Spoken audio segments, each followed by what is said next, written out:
Welcome to our channel Broadway Academy. Hello दोस्तों, मैं दीपक यादव एक बार फिर आप सभी का ब्रॉडवे एकेडमी के यूट्यूब चैनल पर स्वागत करता हूं। आइए जुड़ते हैं हम हिंदी की इस कड़ी में जो अपनी आ पहुंची थी आगत व्यंजन तक। आज जो हमें चर्चा करनी है वो आगत व्यंजन से आगे की चर्चा करनी है। उम्मीद है कि आपने इससे पिछली वीडियो ज़रूर देख ली होगी। अगर नहीं देखी हो तो आप इससे पहली जितनी भी वीडियो हैं हिंदी से संबंधित आप सभी को एक बार ज़रूर देख लें। ये मेरा आपसे विनम्र निवेदन है, ठीक है। चलिए अभी शुरू करते हैं। आज जो हमें पढ़ने हैं तो वो पढ़ने अपने पहले संयुक्त व्यंजन। कौन से व्यंजन पढ़ने भैया? आज हमें संयुक्त व्यंजन पढ़ने हैं, ठीक है। अब संयुक्त की चर्चा हमने पीछे संख्या में की थी, लेकिन यहाँ पर हम जो पढ़ने वाले हैं वो थोड़ा विस्तार से पढ़ने वाले हैं संयुक्त व्यंजनों को, ठीक है। चलिए, जैसा कि हम सबसे पहले नाम के बारे में जानते हैं कि संयुक्त का जो शाब्दिक अर्थ होता है इसका मतलब होता है मिला हुआ, ठीक है। दो या दो से अधिक वर्णों के संयोग से जो वर्ण बनते हैं उन्हें हम क्या कहते हैं? संयुक्त वर्ण, या उन्हें हम संयुक्त व्यंजन कहते हैं। जैसा कि आप जानते हैं कि जब हम स्वर पढ़े थे तो हमने स्वरों में भी संयुक्त स्वर पढ़े थे, तो वो स्वरों के संयुक्त से मिलकर बने थे। लेकिन यहाँ पर ये दो या दो से अधिक व्यंजनों के योग से मिलकर बने होंगे, तो इसलिए हम उनको यहाँ पर क्या नाम दे रहे होंगे? संयुक्त व्यंजन नाम दे रहे होंगे, ठीक है। चलिए, इनके बारे में जो बातें हैं वो मैं आपको बताने वाला हूँ, सुनिएगा ध्यान से। क्या है देखिए, अगर हम बात करें भी इनकी संख्या कितनी होती है तो इनकी संख्या होती है 4। संख्या कितनी होती है इनकी? 4 होती है। तो हम कह सकते हैं कि संयुक्त व्यंजन कितने होते हैं? तो संयुक्त व्यंजन अपने 4 होते हैं, ठीक। जानते हैं भी कौन कौन से होते हैं? तो सबसे पहले जो संयुक्त व्यंजन आता है जिसको आप कक्षा में लिखते हैं 6 वाला, तो ये 6 छत्रिय वाला होता है, ठीक है। तो ये अपना संयुक्त व्यंजन होता है। उसके बाद अगर हम बात करें तो जो आप ज्ञ ज्ञानी पढ़ते हैं तो ये आपका संयुक्त व्यंजन में काउंट होता है। उसके बाद अगर हम बात देखेंगे जो आप त्रय त्रिशूल पढ़ते हैं वो आपका संयुक्त व्यंजन में काउंट होता है। उसके बाद आप देखते हैं श्री में जो रगा होता है श्रेय वाला, तो ये भी अपना क्या होता है?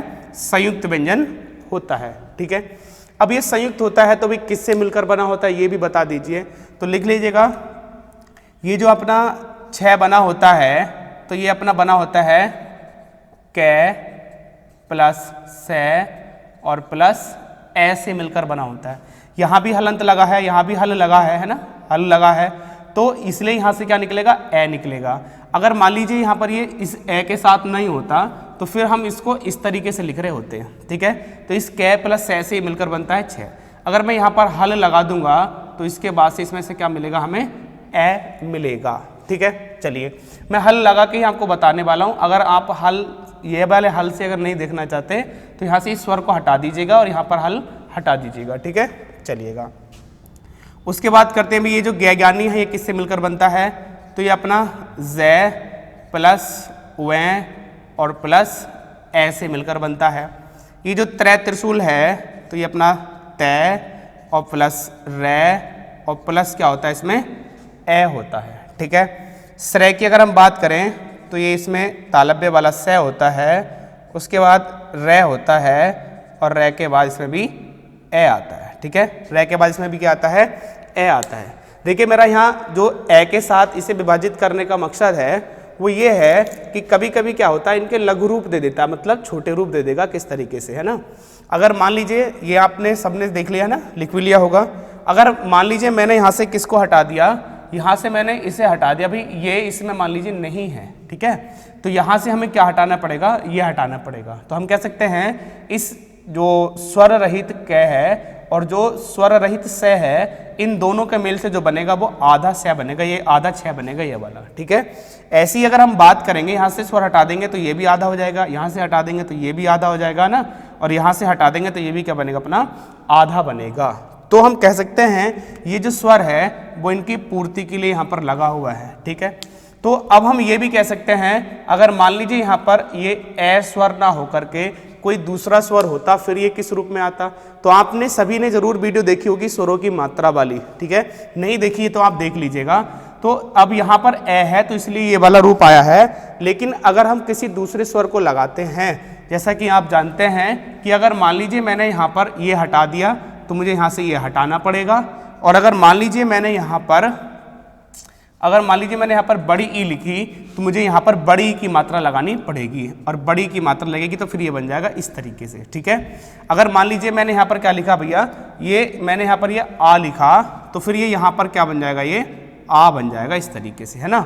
अगर मान लीजिए मैंने यहाँ से क्या लिखा, यहाँ से अगर मान लीजिए मैंने छोटा ऊ लिखा तो मुझे यहाँ पर फिर छोटा ऊ लगाना पड़ेगा, और मान लीजिए मैंने यहाँ पर क्या लिखा कि यहाँ पर मैंने बड़ा ऊ लिखा तो मुझे यहाँ पर बड़ा ऊ बनाना पड़ेगा। मतलब यहाँ भी जो भी स्वर इसमें लगा होगा, इन व्यंजनों को छोड़कर यहाँ जो भी स्वर लगा होगा ए को छोड़कर, क्योंकि ए अपना क्या होता है, अमात्रिक होता है, तो इसलिए हम क्या कर रहे होंगे, उसकी मात्रा को इन व्यंजनों पर लगा रहे होंगे, ठीक है। इस तरीके से हम उनकी मात्रा को यहाँ पर लगा रहे होंगे। तो बोल लीजिए, ये बात समझ में आपके आ गई, ठीक है। चलिए, तो अगर इस तरीके से भी आपको देगा तो हम समझ लेंगे, है ना, कि भाई ये इस रूप में होगा तो, या जैसे भी होगा तो हम इसको समझ लेंगे। अगली स्थिति को हम इसमें समझते हैं कि शब्दकोश में इनकी क्या स्थिति होती है। कभी कभी वहाँ से भी क्वेश्चन आपका बन जाता है, तो वो मैं आपको बताने वाला हूँ। देखिए, सुनिएगा ध्यान से, ठीक है। यहाँ पर हम ए ही लिख लेते हैं अपना, ठीक। तो वो क्या स्थिति है भाई, कभी कभी क्वेश्चन आपका बन के आता है कि ये बता दीजिए कि इस 6 का स्थान हिंदी शब्दकोश में कौन सा है। 6 का स्थान हिंदी शब्दकोश में कौन सा है, ये बता दीजिए। तो कैसे पता करेंगे भाई आप, इसमें कैसे पता करेंगे, तो देखो मैं आपको बताता हूँ, है ना। वैसे शब्दकोश में आपको पढ़ाऊंगा, लेकिन थोड़ी सी नॉलेज आपको हो जानी चाहिए यहाँ पर। अब देखेंगे भी कि हम इसमें जो इसको देख रहे हैं कि ये किससे टूटकर बना है, अपना कै प्लस से मिलकर बना है। तो हम ये बोलेंगे कि भी हिंदी शब्दकोश में जो स्थान होगा, इस 6 का जो स्थान होगा वो कै के बाद होगा, इस 6 का स्थान कै के बाद होगा, इस ज्ञानी का स्थान जय के बाद होगा, त्रय का स्थान इस तय के बाद होगा, श्रय का स्थान इस सै के बाद होगा। तो मैं यहाँ पर लिखता हूँ, थोड़ा सा आप उसको देख लीजिएगा किस तरीके से लिखूंगा कि भैया पहले आएगा जैसे अपना कै, तो उसके बाद में अपना आ जाएगा यहाँ सर ये 6 आ जाएगा, और उसके बाद में क्या आ जाएगा, इसमें ख आ जाएगा। यहाँ से देख रहे होंगे तो जैसे कि जय आएगा, और जय के बाद में अपना ये ज्ञानी आ जाएगा, और ज्ञानी के बाद में जैसे जय के बाद में झ आता तो इसके बाद में क्या आ जाएगा, झ आ जाएगा। ऐसे यहाँ पे क्या आएगा भैया, अपना तय आएगा, तय के बाद में कौन आ जाएगा, यहाँ पर त्रय आ जाएगा, और तय के बाद में कौन आता है, थ, तो वो यहाँ पर आ जाएगा। ऐसी श्रय को देखेंगे तो यहाँ पर ये स है, तो यहाँ से अपना ये स आएगा, उसके बाद में ये श्रय आएगा, और इस स के बाद में जो आता है वो ये पेट चरा वाला स आता है, तो ये आ जाएगा। तो यहाँ से हमें जो बातें सीखने को मिलेंगी बहुत ही डिफरेंट होंगी, इसलिए आप जुड़े रहिए हमारे साथ और देखते रहिए ब्रॉडवे एकेडमी ठाकुर द्वारा, ठीक है। तो हम देख रहे भी इस कै के बाद स्थान 6 का होगा, तो हम ये कह सकते हैं कि इस 6 का जो स्थान होगा हिंदी शब्दकोश में वो किसके बाद होगा, तो कै के बाद होगा, ठीक है। कभी कभी क्वेश्चन ये भी आ सकता है कि भाई ये बताइए इस कै के बाद किसका स्थान होगा, तो कै के बाद इसका स्थान होगा, है ना। क्वेश्चन ये भी आ सकता है 6 के बाद हिंदी शब्दकोश में कौन आएगा, तो 6 के बाद कौन आएगा, ख आ जाएगा। ये भी आ सकता है अभी कि हिंदी शब्दकोश में ख से पहले किसका स्थान आएगा, तो ख से पहले इस 6 का स्थान आएगा। ऐसे ही बातें सभी के लिए हैं, ठीक है। और दूसरा एक बात और समझ लीजिए, ये जो अपने यहाँ पे ये जो संयुक्त व्यंजन हैं इनकी हिंदी शब्दकोश में कोई भी स्थिति नहीं है, बल्कि ये अपने जिन व्यंजनों से मिलकर बने हैं तो ये उन्हीं के शब्दकोश, जब शब्दकोश देखेंगे तो हमें उन्हीं के वर्ग में जाना पड़ेगा। कैसे, अगर मान लीजिए कोई शब्द ऐसा आया जो 6 से शुरू हुआ, जैसे कि मान लीजिए क्षत्रिय हो गया ना, क्षत्रिय 6 से शुरू होता है, या मान लीजिए ज्ञान शुरू हो गया, त्रिशूल हो गया, या श्री राम आ गया, है ना। तो अगर हमें इन शब्दों की अगर शब्दकोशीय स्थिति को देखना होगा तो इनकी शब्दकोश की स्थिति नहीं मिलेगी, बल्कि हमें ये देखना होगा कि ये किन शब्दों के मेल से, किन वर्णों के मेल से ये बने हैं।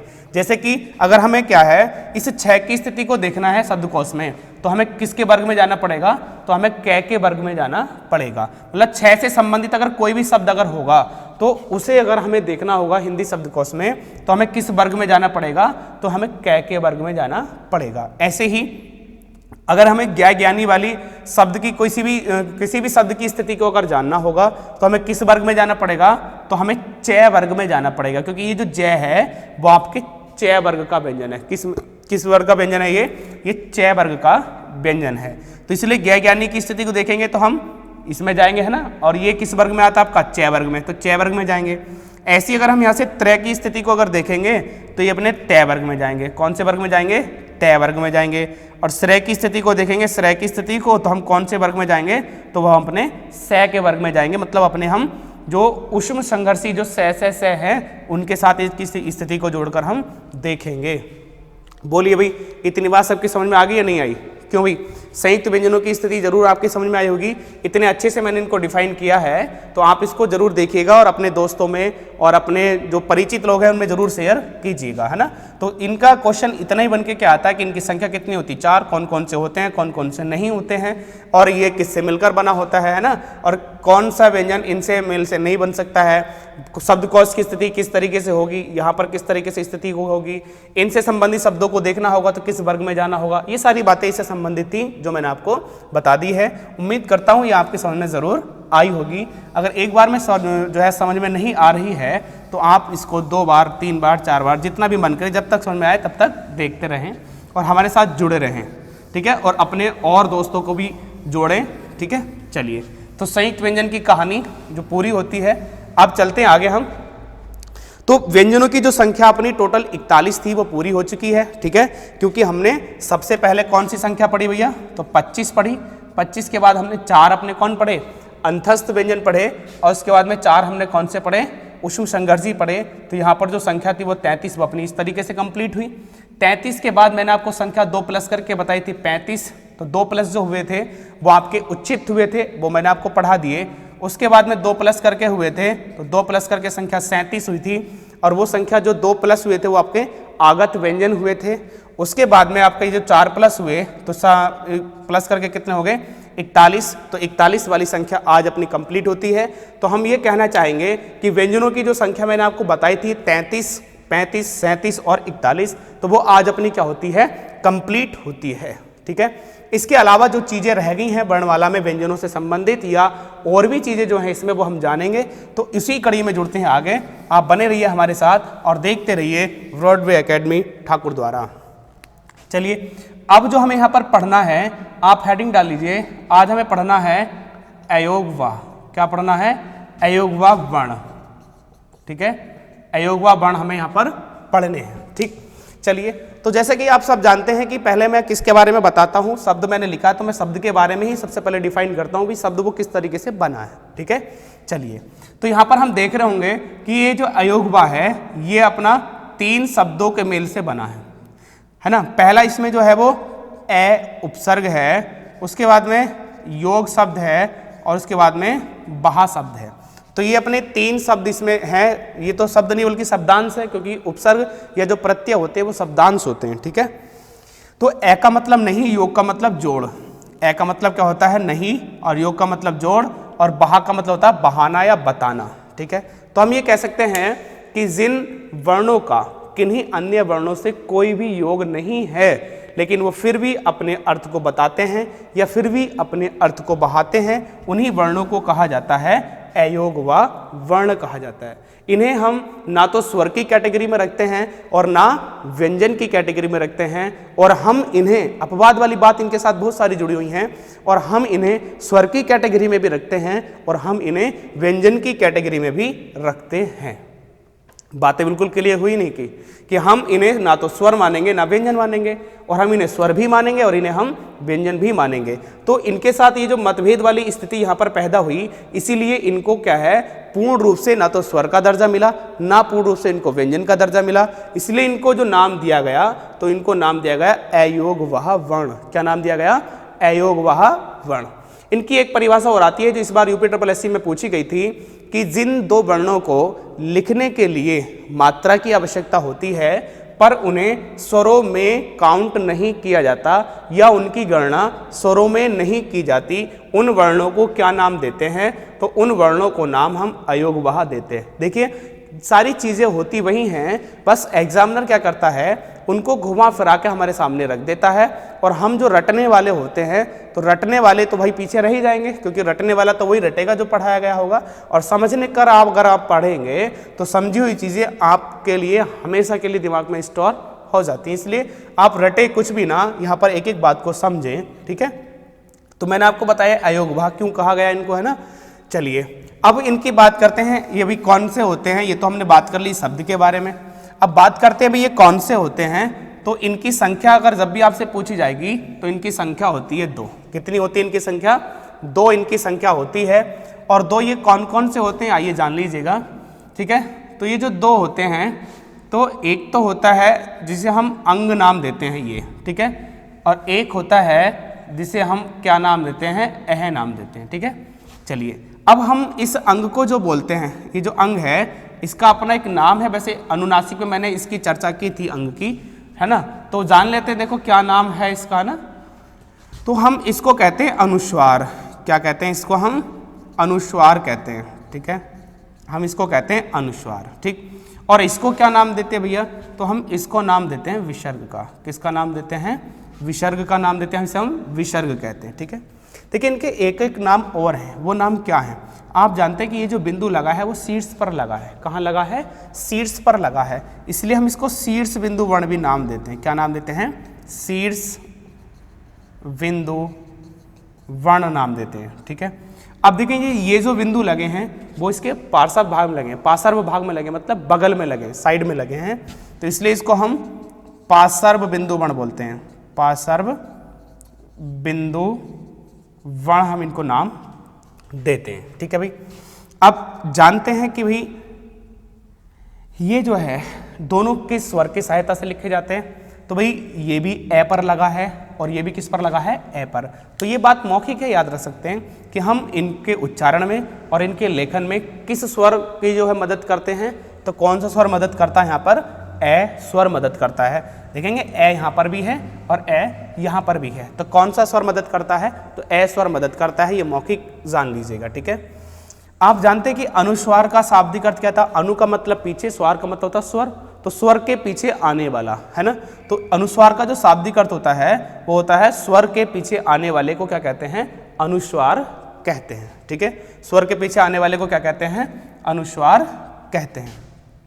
और दूसरी बात जान लीजिएगा, अगर हम देखें इनका उच्चारण स्थान की, अगर हम बात करें कि भाई इसका उच्चारण स्थान क्या होता है और उसका उच्चारण स्थान क्या होता है, तो आप जान रहे होंगे अगर हम अंग बोलेंगे, क्या बोलेंगे हम?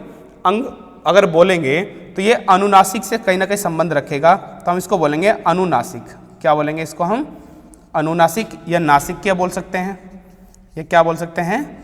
नासिक्य हम बोल सकते हैं। जबकि अगर हम इसकी अगर बात करेंगे तो इसका उच्चारण स्थान जो होता है वो कंठ होता है। क्या होता है? कंठ होता है, ठीक। तो हम इसको क्या बोल देंगे? कंठीय बोल देंगे, ठीक है। क्या बोल देंगे? कंठीय। चलिए आगे अगर हम बात करेंगे भैया अघोष, सघोष, अल्पप्राण, महाप्राण की अगर हम बात करेंगे, ठीक है। जैसा कि आप जानते हैं कि भी ये भी हमने जब स्वरों की जब कुल संख्या पढ़ी थी तो कुल संख्या में ये भी काउंट हुआ था और ये भी काउंट हुआ था।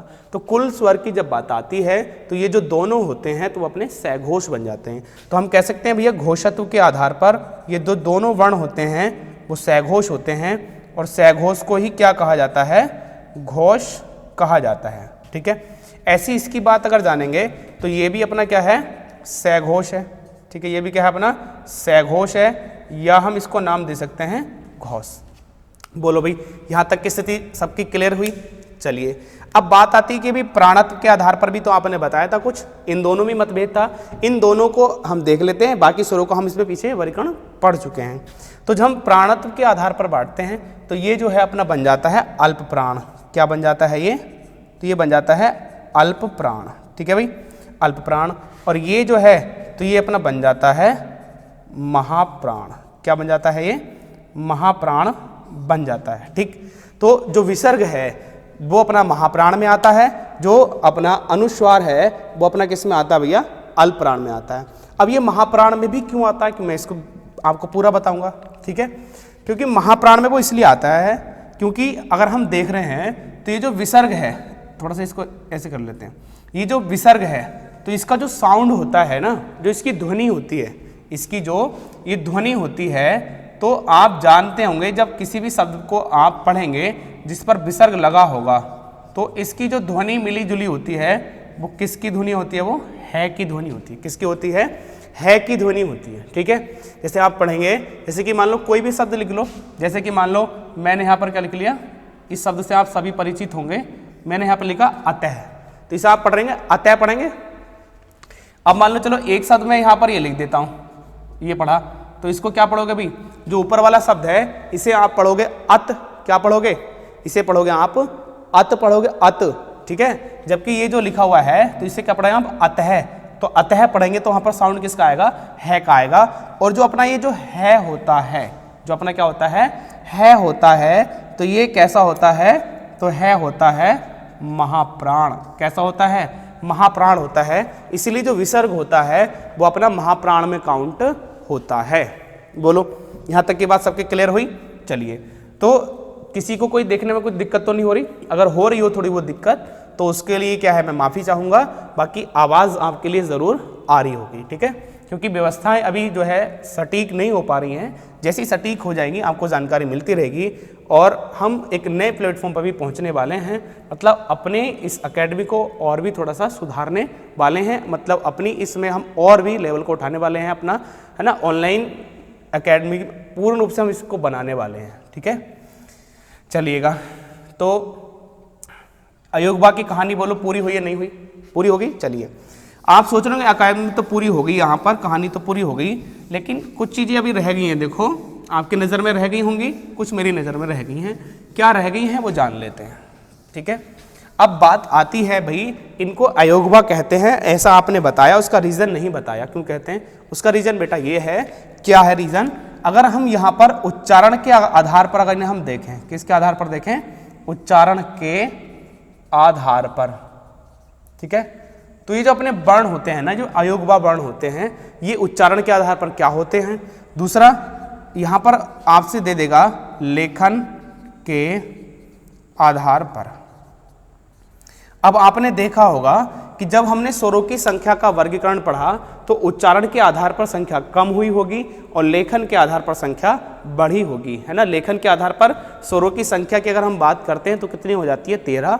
तो बस इसमें बेटा बस इतना ही अंतर है कि उच्चारण के आधार पर ये जो अपने अयोग्यता वर्ण है, तो ये उच्चारण के आधार पर क्या माने जाते हैं? ये व्यंजन माने जाते हैं। क्या माने जाते हैं? ये व्यंजन माने जाते हैं। और व्यंजन क्यों माने जाते हैं?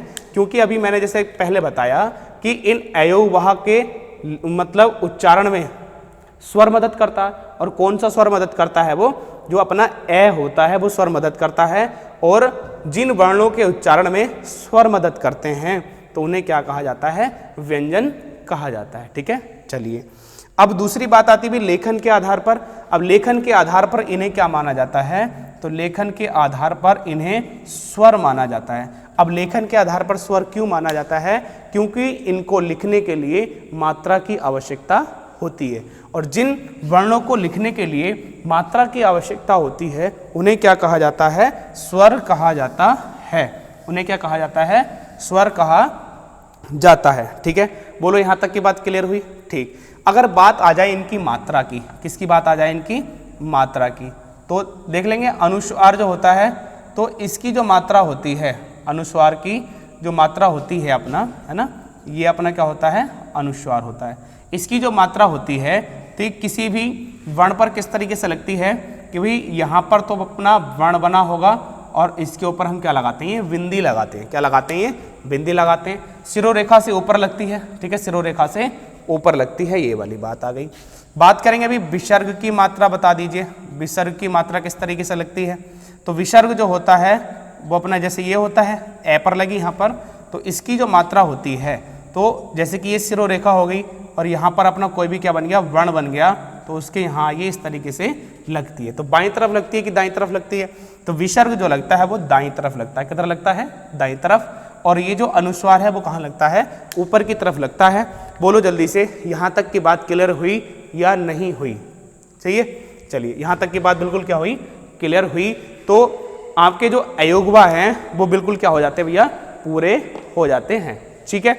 चलिएगा, इससे आगे पढ़ते हम, जो और बातें रह गई हैं उनके बारे में हम जानकारी ले लेते हैं। चलिए देखेंगे वो कौन कौन से रह गए हैं। तो इसमें अब दो तीन पॉइंट आने वाले हैं, बाकी तो सब ये अपना समाप्त हो चुका है, ठीक है। और वो कौन से रहने वाले हैं हम उसको पढ़ लेते हैं, ठीक है। स्पेशल रूप से आप पढ़ेंगे।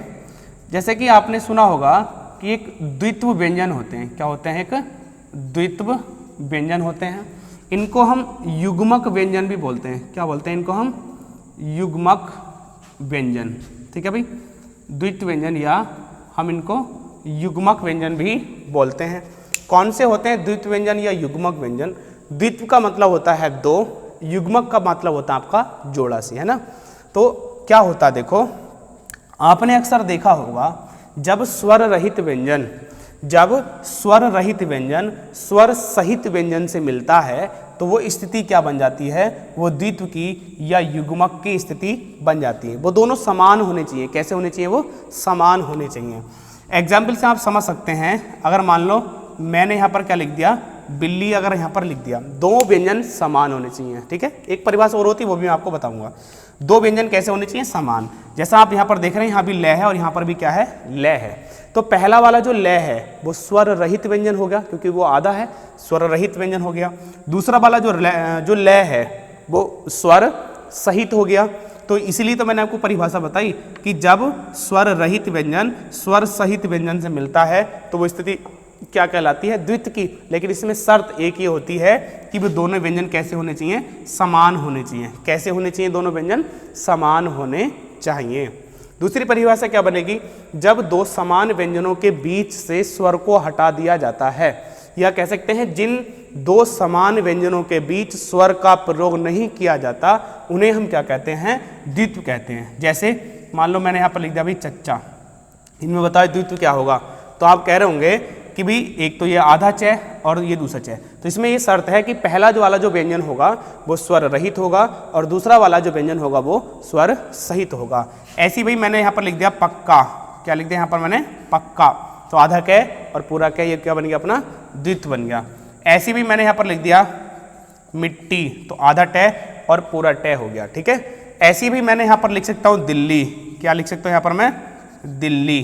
तो ये बन गया अपना यहाँ पर दोनों लय, ठीक है। दिल्ली, बिल्ली, किल्ली, चिल्ली, मिल्ली, सब ऐसी इस तरीके से जो आने वाले होते हैं, चाहे वो दो कोई से भी व्यंजन हो लेकिन समान होने चाहिए, दोनों के बीच में स्वर नहीं होना चाहिए, तो उनको हम क्या बोलते हैं? द्वित्व या युग्मक व्यंजन बोलते हैं। ये बात आपकी समझ में आ गई होगी, ठीक है भाई। चलिए एक मिनट रुक जाइए।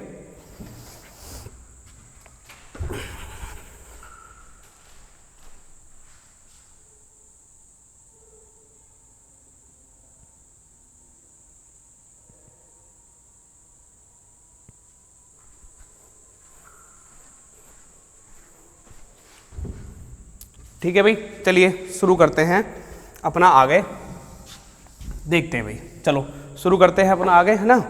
तो द्वित्व व्यंजन आपके समझ में आ गए। जल्दी से समझ लेते हैं आगे गुच्छ व्यंजन। क्या समझ लेते हैं? गुच्छ व्यंजन। गुच्छ व्यंजन कौन से होते हैं जी? ये भी बता दो चलो।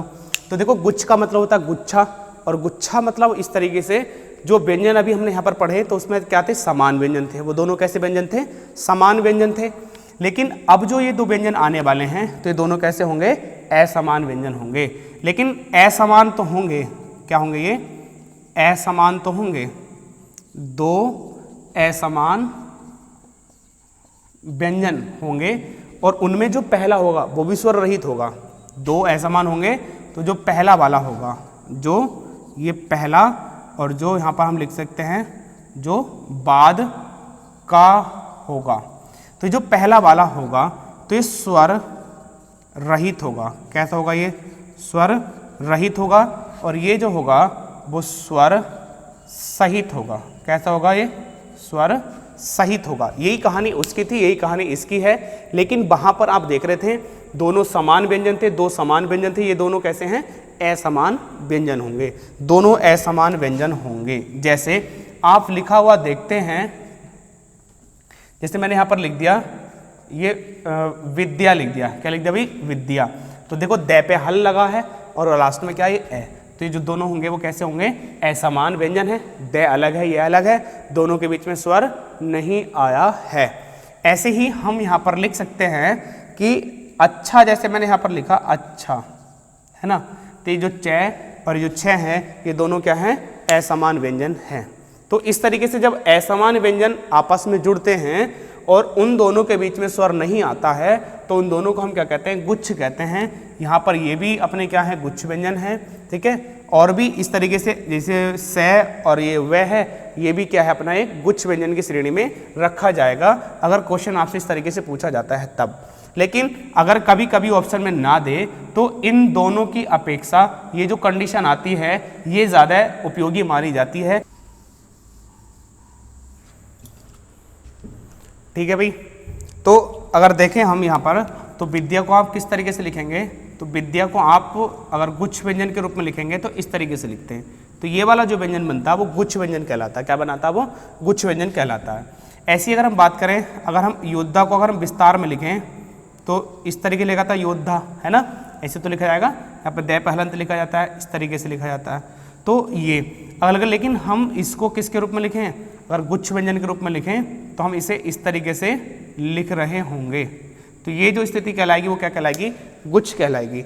आइए और समझ लेते हैं एक दो शब्द हम गुच्छ में। गुच्छ में क्या है? गुच्छ में दोनों व्यंजन क्या होते हैं? अलग अलग होते हैं। दोनों व्यंजन क्या होते हैं? अलग अलग होते हैं। ये बात आपके दिमाग में आ जानी चाहिए, है ना। जैसे कि हम मान लीजिए युद्ध लिखेंगे, क्या लिखेंगे? युद्ध। तो इस तरीके से लिखते हैं युद्ध, ठीक है। तो ये वाली जो स्थिति कहलाएगी वो क्या बनेगी? अपना गुच्छ व्यंजन वाली स्थिति होगी, ठीक है। और इनमें अगर हम यहाँ से देखेंगे तो पहले आएगा द और उसके बाद में क्या आएगा? ये ध। तो देख रहे हैं आप ये वाला जो व्यंजन है तो ये तो हो गया स्वर रहित। कैसा हो गया? ये स्वर रहित हो गया। जिसमें स्वर नहीं होता उसे स्वर रहित बोलते हैं। और ये आप देख रहे होंगे तो ये आपका बन जाएगा स्वर सहित। क्या बन जाएगा? स्वर सहित। बोलो, यहाँ तक की बात आपको समझ आ गई भाई? नहीं, जल्दी से बताओ, जरूर आ गई होगी। चलिए, तो यहाँ तक की कहानी ये अपनी पूरी होती है। इसके आगे आज हम पढ़ने वाले हैं, इसमें अपना क्या पढ़ेंगे भाई? मानक अमानक वर्ण के बारे में थोड़ा सा हम जानने वाले हैं। मानक अमानक वर्ण क्या होता है देखेंगे। हेडिंग लिख लेंगे, मानक अमानक वर्ण।